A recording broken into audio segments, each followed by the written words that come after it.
Good afternoon. Our business today is to consider H.R. 5, the Parents' Bill of Rights Act. The COVID-19 pandemic caused significant disruption to life of every American, but one of the harshest impacts was inflicted upon America's children. Across the country, schools closed or shifted to a hybrid model with limited in-person instruction. For millions of students, that meant being pulled from the classroom and forced into virtual education that was inadequate and in many cases damaging.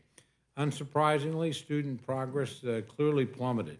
Reading scores suffered the largest decline since 1990, and mathematics scores dropped for the first time ever.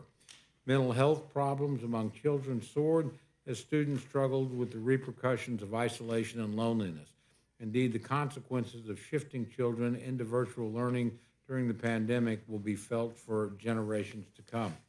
The situation also enabled some parents for the first time to see exactly what their children were being taught.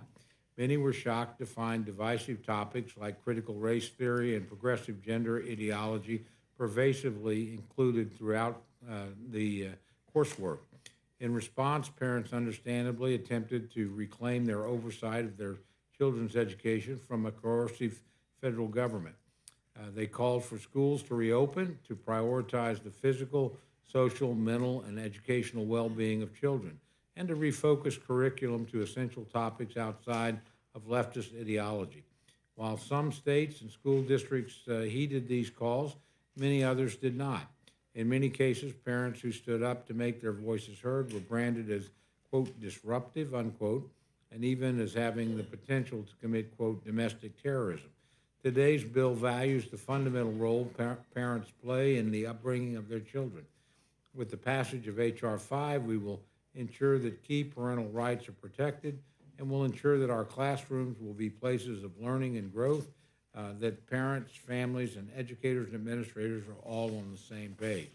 I know my friends on the Democratic side of the aisle have expressed concerns that this bill will ban books or constitute a gag order against teachers, but nothing could be further from the truth. Nothing in this bill would do those things. Instead, what the bill does is to ensure that parents have a voice in their children's education and ensure that schools are communicating directly with parents. Like every other institution in America, schools must be accountable, and this bill will ensure that accountability to the people who matter the most, parents who are clearly concerned about their children's education and their children's future. I now yield to my good friend, our ranking member, Mr. McGovern, for any remarks he cares to make.